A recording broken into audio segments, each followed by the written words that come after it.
5일마다 장이 서는 춘천 풍물시장에는 올해 1월부터 공영 주차장이 건립돼 운영되고 있지만 이용 실적이 저조해 무용지물이 되고 있습니다.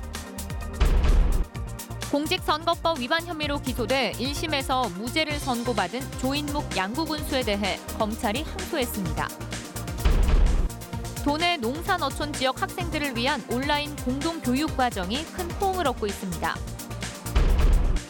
만취 상태로 고속도로에서 차를 몰던 40대 운전자가 경찰에 적발됐습니다. 시청자 여러분 안녕하십니까? 춘천 풍물시장에는 올해 1월부터 공영주차장이 운영되고 있습니다. 시장을 이용하면 1시간 무료 주차가 가능한데 장날에도 이용 실적이 저조합니다. 김상훈 기자가 취재했습니다. 춘천 풍물시장의 5층짜리 공영주차장입니다. 오늘 장날이라 주차 차량이 꽤 있는데요. 제가 한 층만 더 올라가 보겠습니다.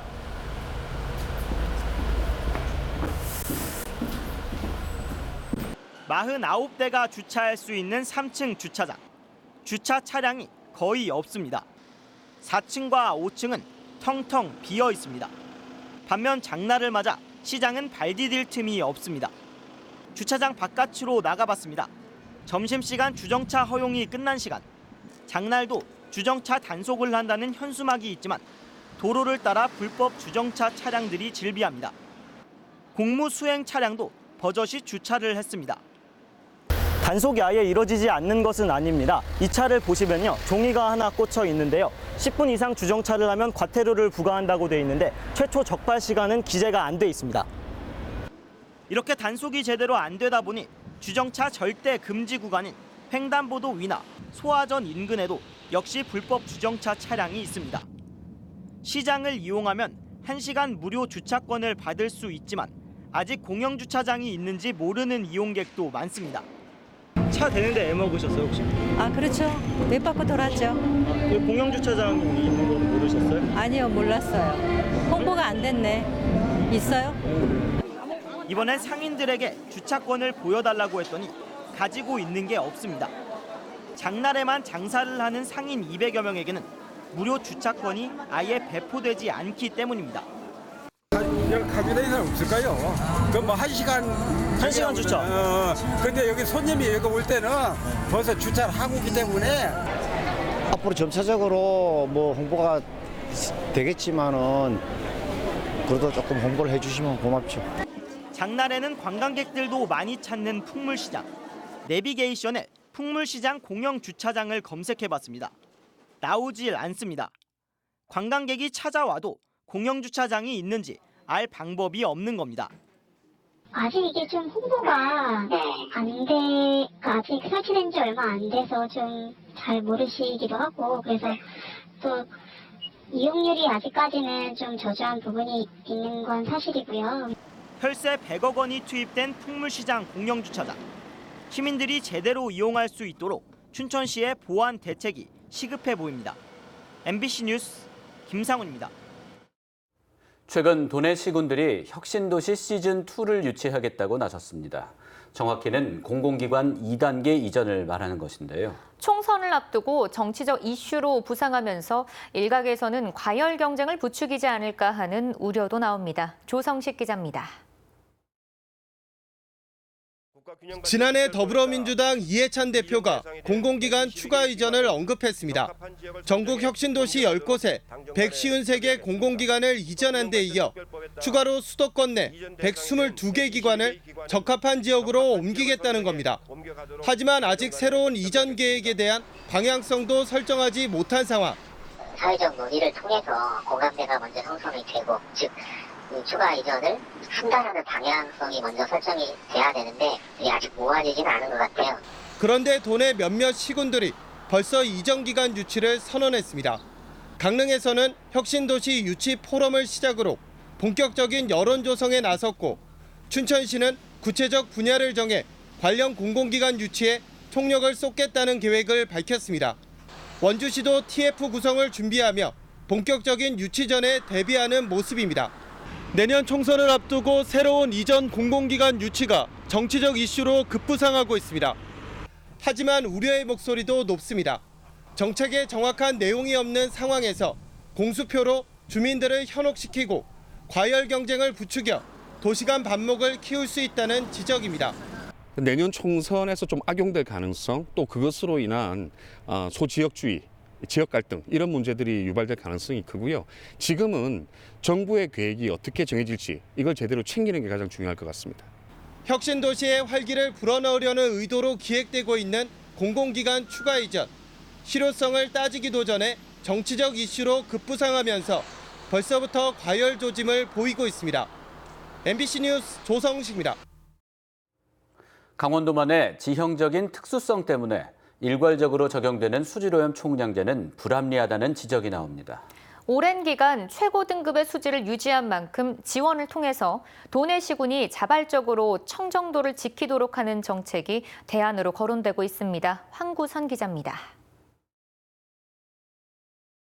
강원 원주와 경기 여주 경계의 섬강 비유역.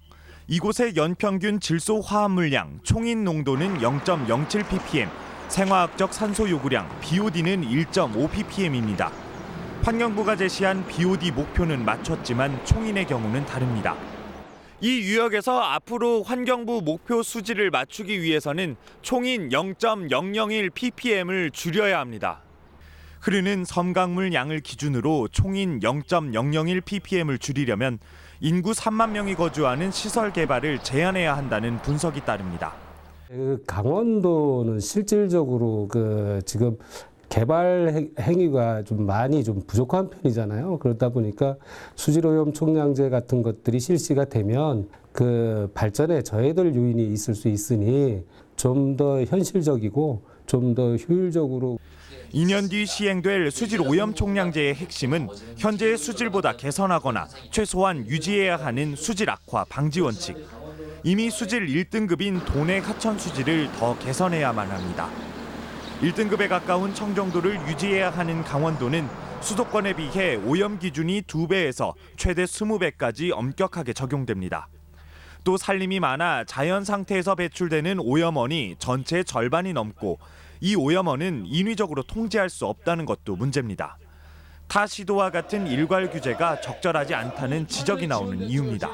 목표 수질은 환경부와 수차례 협의를 진행했고 강원도 특수성에 관한 제도 개선 등 일정 부분 공감대가 형성되었습니다. 앞으로 우리 도에서는 과학적인 대응 논리를 마련해서 오히려 청정 환경을 잘 유지하면 자치단체에 성과급을 주는 제도를 강화해야 한다는 목소리가 높습니다. 현행법에 1등급 이상의 수질을 유지한 지역에 국가가 수질 관리 비용을 지원하는 조항이 있지만 세부 규정이 없어 실제 지원은 없는 상태입니다. 규제적인 정책보다는 지원적인 정책으로 해서 그 사람들이 깨끗한 수질을 왜 유지해야 되는지 이런 당위성과 명분을 좀 주어줘야 되는 게 중요합니다. 6월 말까지 환경부가 강원도 수질 기준을 확정하면 강원도는 연말까지 15개 시 군별 오염물질 허용량을 책정합니다. MBC 뉴스 황구선입니다. 강원도교육청이 온라인 공동교육 과정을 올해부터 시작했습니다. 농산어촌 지역의 학생들에게 다양한 과목 선택권을 주기 위해서입니다. 교육 효과가 어떤지 이재규 기자가 취재했습니다. 양구 여고 학생 2명이 심리학 수업을 듣고 있습니다. 오프라인 수업이 아니라 온라인 수업입니다. 하지만 쌍방향 소통이 가능해 질문도 답변도 자연스럽게 이어집니다. 뛰어다니지 않을까요? 네, 뛰어다니는 행동을 보여주겠지. 그리고 심리학과 연관된 학문을 전공하려는 학생들에게 온라인 공동교육은 좋은 기회가 되고 있습니다. 네, 학교 수업보다 선생님이 조금 더 잘 챙겨주시고 인원도 별로 없어서 선생님이 질문하시면 저도 그거에 대해서 조금 별로 애들도 없으니까 좀 더 자신 있게 말할 수 있는 것 같아요. 강사에게도 새로운 경험입니다. 강사는 현직 고교 교사나 대학 강사들이 맡고 있습니다. 거리에 상관없이 심리학에 관심 있는 친구들에게 좋은 정보를 줄 수 있어서 좋고 그다음에 그런 친구들을 또 멀리까지 오지 않고 심리학을 배울 수 있어서 좋은 것 같습니다. 수업은 원주고와 강릉 명륜고에 마련된 두 곳의 스튜디오에서 진행됩니다. 수업을 듣는 학생들은 양구여고와 화천사내고, 철원 김화고 등 도내 소규모 10개 학교의 학생 35명입니다. 현재 심리학과 컴퓨터, 교육학 등 6개 과목의 강의를 진행하고 있습니다. 읍면 지역의 소규모 학교의 학생의 대학 진학이나 진로에 맞는 다양한 선택 교과를 개설하기 위해서 저희가 운영하고 있습니다. 강원도 교육청은 다음 달 학생들을 대상으로 수요 조사를 한 뒤 추가 수강 과목과 수강 인원을 재산정할 계획입니다. 농촌의 작은 학교 학생들을 위한 온라인 공동교육이 도심과 농촌의 교육 격차를 줄일 수 있는 새로운 대안이 될지 주목됩니다. MBC 뉴스 이재규입니다.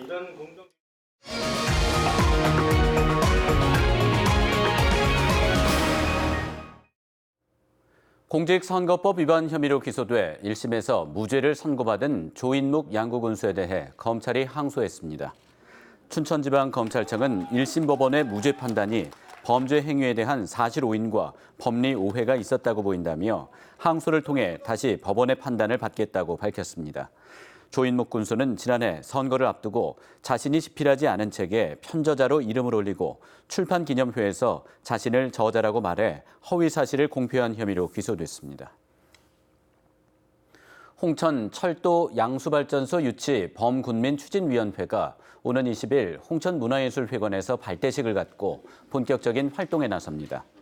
발대식에는 사회단체 등 1,200여 명이 참석해 홍천철도와 양수발전소 유치를 위한 결의문을 채택하고 범군민적 유치 분위기 확산에 나설 예정입니다.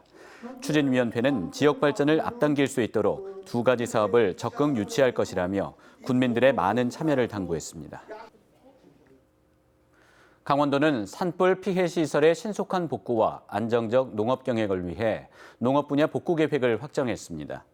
농업 분야 복구비는 피해액과 비슷한 112억 원으로 정부 지원 외에 도의 특별 지원을 포함해 70%를 지원하고 30%는 융자와 자부담입니다. 강원도는 본격적인 모내개철을 맞이해 이항기 등을 2차 지원할 계획입니다. 춘천시가 아름다운 도시경관을 위해 가로수에 마구잡이 가지치기를 하지 않기로 했습니다. 춘천시는 가로수 가지치기 작업이 도로 표지판과 간판 가림 등을 해결하기 위해 이루어져 그동안 도시 미관을 해쳤다며 도로와 수종, 지역 특성을 반영한 춘천만의 매뉴얼 수립에 나선다고 밝혔습니다. 춘천시는 오는 11월까지 연구 용역을 통해 가로수 관리 매뉴얼을 마련할 계획입니다. 현재 춘천에는 은행나무와 벚나무, 이팝나무 등 모두 2만 5천여 그루의 가로수가 관리되고 있습니다. 제12회 세계인의 날 기념 행사가 오늘 춘천 호반체육관에서 강원도에서 사는 외국인과 다문화 가족 등 800명이 참석한 가운데 열렸습니다. 원주시 다문화 합창단인 웰사운드 합창단의 공연으로 시작된 오늘 기념식에서는 외국인 주민의 지역사회 정착을 도운 유공자 7명에게 표창장을 전달했습니다. 이어 팀 대항 체육대회와 레크레이션에 참가한 다문화 가족들이 선의의 경쟁과 화합을 통해서 결속을 다졌습니다. 춘천 생활 폐기물을 수집 운반하는 환경미화원 노조가 춘천시청 앞에서 주간 근무제 도입을 촉구하는 집회를 가졌습니다. 노조원들은 야간에 작업을 하다 목숨을 잃은 동료를 추모하며 위험에 노출된 위탁업체 소속 노동자들이 안전하게 일할 수 있도록 근무 환경 개선을 촉구했습니다.